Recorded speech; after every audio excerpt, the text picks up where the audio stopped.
అయితే ఒక పక్కన ఇవి చేస్తుంటారు. అలాగే ఒక పక్కన మీ యూట్యూబ్ ఛానెల్ పెట్టి దాని ద్వారా కూడా కొంతమంది ఫ్యాన్స్‌ని ఎప్పుడు కూడా పలకరిస్తూ ఉంటారు కదా!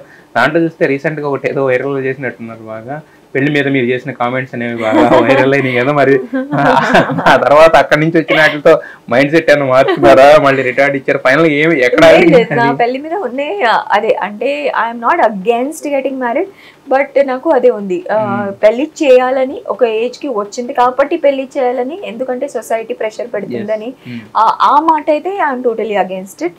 మీకు అనిపిస్తే మనస్ఫూర్తిగా ఒక మనిషి మీకు నచ్చితే పెళ్లి చేయాలి, దాంట్లో ఏం తప్పులేదు.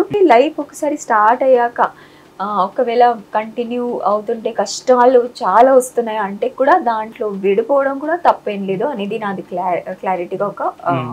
ఒపీనియన్ ఉందన్నమాట. Okay. So I'm not against marriage, I'm not like for marriage. అది ఎలా ఎవరికి ఏం సూట్ అవుతుందో అది చేయొచ్చు అని హ్మ్. చెప్పి. బట్ మరి సదా గారి పెళ్లి ఎప్పుడు?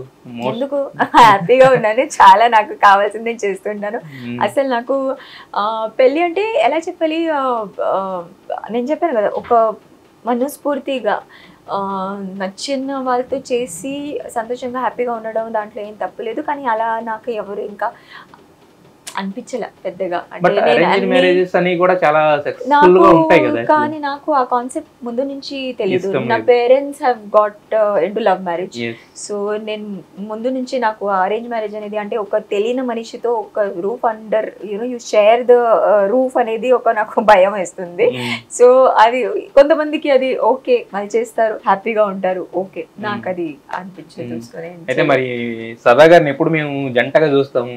మిస్టర్ అండ్ మిసెస్ సదా అని. అది ఎందుకని మీకు అంత అంటే ఏం లేదు నేను మేడం. ఎప్పుడు హ్యాపీగా ఉన్నాను. అది మాత్రం బేసిక్ ఏంటంటే Yes, yes. మనిషి హ్యాపీగా ఉండాలి. Mm, mm. అది సోలో అయినా హ్యాపీగా ఉండొచ్చు, లేదంటే Yes. కపుల్ తో అయినా హ్యాపీగా ఉండొచ్చు. Yes. మెయిన్ ఏంటి హ్యాపీనెస్. మెయిన్ గోల్ అనేది హ్యాపీనెస్. సో అది ఇప్పుడు ఉన్న దాంట్లో నేను హ్యాపీగా ఉన్నాను కాబట్టి ఇంకా పెళ్లి చేసి నాకు ఇంకా వేరే ఏది దొరుకుతుంది లోకం అనేది నాకు అంత పెద్ద సీన్ అని నేను అనిపించదు.